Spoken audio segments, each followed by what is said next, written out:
പയ്യെ ഓട്. എന്താ രണ്ടും പരിപാടി? മാങ്ങ വറക്കുന്നു.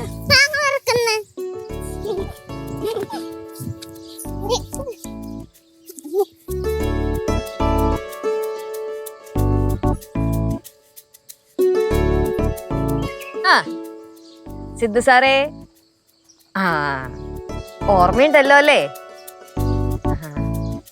അല്ല, ഞാൻ വിചാരിച്ചേ ആ പോയ പോക്കിന് ഭാര്യനെയും കൊച്ചിനെയൊക്കെ മറന്നെന്ന്. വരാൻ ഉദ്ദേശമൊന്നുമില്ലേ? ആണോ? ഷിഹാബിക്ക് അവിടെ കടയെടുത്തു? ഷേ, പൊളി പൊളി പൊളി പൊളി. ആ ഞാൻ അന്വേഷിച്ചെന്ന് പറഞ്ഞു കേട്ടാ. അല്ല, നീ എന്നാ വരുന്നേ? ഇന്ന് കേറുവോ? ഉറപ്പാണ് ഇന്ന് കേറുവെന്ന്? ശരി. അല്ല, മിസ്സൊന്നും ചെയ്യുന്നില്ല. നീ ഇവിടെ ഉള്ളപ്പോ ശല്യാണെങ്കിലും ആ പോയപ്പോ ചെറിയൊരു മിസ്സിങ്.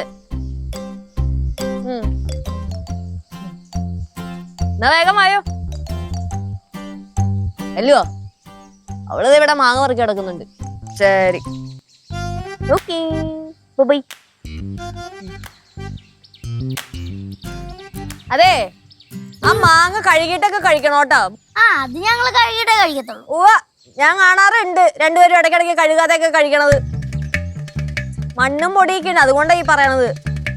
ചേച്ചിയുടെ മണ്ണില്ലല്ലോ. ചേച്ചിയുടെ മണ്ണില്ലല്ലോന്ന്? എന്ത് ഇവിടെ മണ്ണില്ലാന്ന്? ഏഹേ, മണ്ണ് തീരെ ഇല്ല.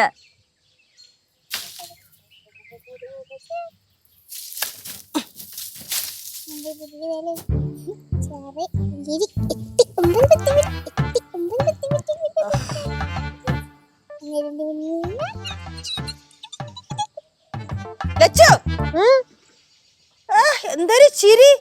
ഏത് ലോകത്താ? സിദ്ധുവിനോട് ചാറ്റ് ചെയ്തോണ്ടിരിക്കുന്നു. സിദ്ധുവിനോട് ചാറ്റ് ചെയ്തോണ്ടിരിക്കുന്ന ഈ പിള്ളേരി പുല്ലാതെ കിടന്ന് കളിക്കുന്ന നീ കാണുന്നില്ല? അതിനിപ്പോ എന്താ, നല്ലതല്ല, അവര് കളിക്കട്ടെ. അവര് കളിക്കട്ടെ. മക്കളെ, വാ. അവിടെ നിക്കണ്ട. അവിടൊക്കെ ചിലപ്പോഴേ ഇഴജന്തുക്കളൊക്കെ കാണുന്നാണ്ട് പുല്ലൊക്കെ വളർന്ന് കിടക്കുന്ന കണ്ടില്ലയോ? അമ്മയ്ക്ക് അതൊന്നും നോക്കാൻ നേരമില്ല. വാ, വാ. അതിന് നമ്മളീ പുല്ലി കൂടെ അങ്ങോട്ടും ഇങ്ങോട്ടും നടക്കുന്നതല്ല അമ്മൂമ്മ, പിന്നെന്ത് പ്രശ്നം? അയ്യോ, നമ്മള് നടക്കുന്ന പോലല്ലേ കൊച്ചുങ്ങള് നടക്കുന്നത്.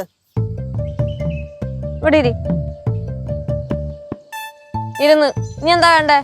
മക്കളെ, ഈ പുല്ലിനകത്തിലൊന്നും ഇറങ്ങി നടന്ന് കളിക്കരുത് കേട്ടോ. ഭയങ്കര ചൂട് സമയമാ. ഇതിനകത്തിലൊക്കെ വല്ല ഇഴജന്തുക്കളും കാണും.